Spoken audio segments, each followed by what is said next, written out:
बिस्मिल्लाहिर्रहमानिर्रहीम। जुमा नमाज के सिलसिले में जो मुख्तलिफ़ फतावे देखने को मिल रहे हैं, ख़ासतन जमात अहले हदीस की तरफ से कि जुमा की नमाज को फ़िलहाल मौकूफ़ कर लिया जाए।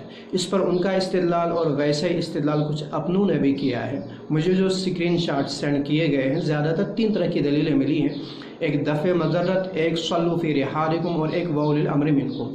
मौजूदा सूरत हाल जो कश्मीर के, उस पर गौर करें और फिर इन तीनों दलीलों पर गौर करें कि इनको बुनियाद बनाकर जुमा की नमाज का तर्क दुरुस्त है या नहीं। दफ़े मज़र्रत रद्द मफासिद कह दें या दर मफासिद कह दें, दफ़े मज़र्रत जल्ब मनफ़ात से बेहतर है। फ़िक़्ह का उसूल है कि फ़ायदा हासिल करने से बेहतर है कि नुकसान पहुँचाने और नुकसान उठाने से बचा जाए।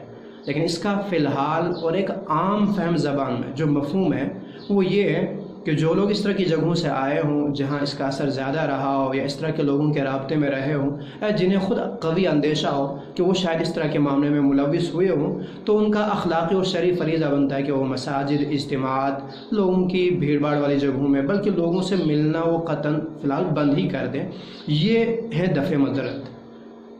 और जो लोग इस तरह के अंदेशे के शिकार ना हों, न वो ऐसी जगहों पे आए गए हैं और न इस तरह का कोई राब्ता रहा है, तो उनके हक़ में जुमा का फ़ायदा यकीनी है और ये मामला उनके हक़ में एक अम्र मौहूम है।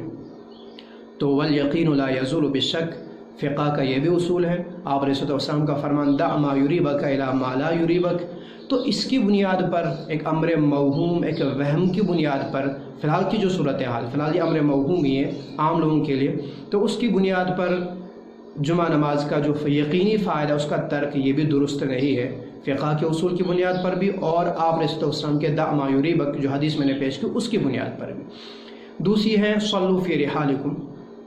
आप रसूलुल्लाह ने ख़ास मौके पर कजाओं के अंदर, अपने ठिकानों के अंदर ही नमाज़ पढ़ने के लिए कहा था। लेकिन याद रहे, जुमा नमाज और दीगर नमाज़ों में क़दर फ़र्क है। दीगर नमाज़ों की अदायगी तन्हा भी हो सकती हैं, घरों में भी उनकी जमात हो सकती हैं, लेकिन जुमा नमाज तन्हा भी इसकी अदायगी नहीं हो सकती हैं, और घरों के अंदर चूँकि इज़्न आम नहीं, इसलिए घरों के अंदर भी इसकी अदायगी दुरुस्त नहीं है।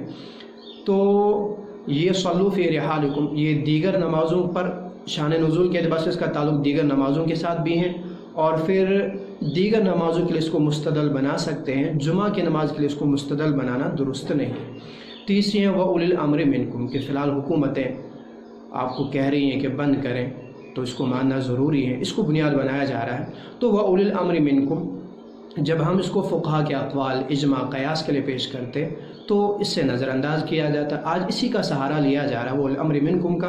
तो ज़ाहिर सी बात है वउलिल अम्रि मिनकुम एक हुज्जत शरिया है, तो हुज्जत शरिया होने के लिए कुछ शराइत भी होने चाहिए, वो मुस्लिम भी हों उलिल अम्र, और फिर अम्र भी एक शरई मामला हो, तो ही उसको हुज्जत शरिया बना करके वउलिल अम्रि मिनकुम कह करके आप कह सकते हैं अतिउल्लाह व अतिउर रसूल वउलिल अम्रि मिनकुम में भी इसको लाया गया है।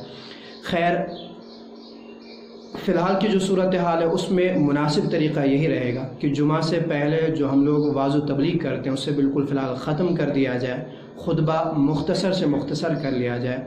नमाज़ें हमारी वैसे भी मुख्तसर होती हैं, तकरीरें 2-2 घंटे की कराई जाती हैं, लेकिन नमाज अगर सूरह इखलास, सूरह कौसर से ज़रा लंबा पढ़ा गया तो फ़ौरन बुढ़ापे का, मुलाजिमीन का उज़्र पेश किया जाता है। लेकिन उससे पहले 2-4 घंटे, 2-2 ढाई घंटे वो जो नात ख़ानी तकरीरें की गई होती, उस पर किसी को कोई जल्दबाजी और किसी तरह का कोई एतराज़ नहीं होता।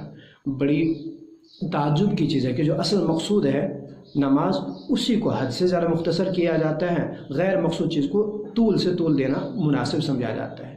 खैर, नमाज़ों को भी मुख्तसर कर सकते हैं, खुतबे को भी मुख्तसर कर सकते हैं, बल्कि जमात को भी मुख्तसर किया जा सकता है।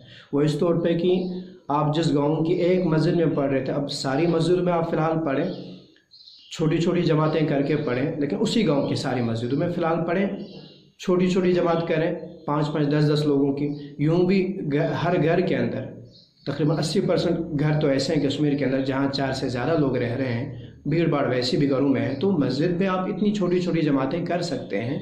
एक मस्जिद में, दूसरी मस्जिद में, तीसरी चौथी मस्जिद में, 2-4 घरों के अंदर भी इज़्न आम रखा जाए, स्कूल की एक आध बिल्डिंग के अंदर भी इज़्न आम रखा जाए, तो कुछ छोटी छोटी जमातें कर ली जाए। लेकिन बिल्कुल इसका तर्क करना कतन दुरुस्त नहीं होगा फ़िलहाल की सूरत हाल में। आइंदा के लिए देखा जाए क्या सूरत हाल बनती, अल्लाह हिफाजत फरमाए पूरे आलम इस्लाम की, तो हिफाजत फरमाए। फिर देखा जाए कि बड़ों का और अकाबरीन का इस समय क्या मजबूत नज़रिया पेश होता है।